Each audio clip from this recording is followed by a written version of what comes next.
Voting company Smartmatic, in a new court filing as part of their defamation lawsuit against the conservative outlet Newsmax, is now accusing Newsmax executive, of deleting key evidence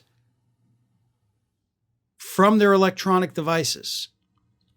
Now, before I get into the specifics here, let me make something very clear. Tampering with evidence, destruction of evidence, spoliation, as it is also referred to, is a felony. Even in a civil case, not just for criminal cases, but in civil cases, destruction of evidence that you have been ordered by a court to retain, which happens during the discovery process for both sides, you destroy it, you tamper with it, you change it, you delete it, that is a felony. So, good to know that as we get into the story. According to Smartmatic's court filing, they say they have evidence that Newsmax CEO Chris Ruddy, so not a lower level person, the literal CEO, deleted text messages from his phone after he was told to retain everything, don't touch it, don't delete it, don't mess with it, leave it there for discovery. So you may be asking yourself, right? How do they know if he deleted it, right? It's not there, so obviously you can't say that he deleted it. Well, the thing is, the other people who received the text messages didn't delete it. And so Smartmatic, as part of discovery, got, text messages over here on this guy's phone. And then when they look at this guy's phone, the one who sent it, they're like, that's not there. Now, you may be saying to yourself as well, but Farron, how do we know that he deleted it after he was ordered to retain it?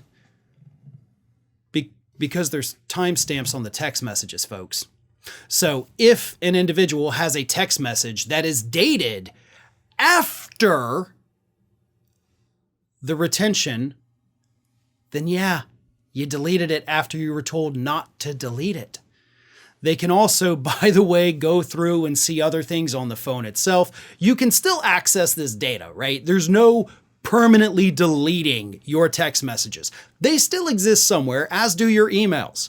And I hope that little piece of information comes in handy to everybody. You're not wiping your devices at all when you swipe it and click that little delete button. They all still exist somewhere and they're fairly easily accessible. So what a judge could do at this point is the judge could actually issue a search warrant to the mobile company, whether it's AT&T, Sprint, I don't know, whatever, and say, hey, we need the cloud backups of this guy's text messages for the discovery process. If it is determined, of course, that they were deleted after he was ordered to retain them, the judge could sanction him, or more likely, felony charges could be in play. Again, that's all if they're able to show that these messages were deleted after he was ordered to retain them. But based on their court filing, they say they've already got the evidence to back it up. If that's the case, Newsmax could be witnessing their own CEO head to jail, or at the very least be criminally prosecuted for this.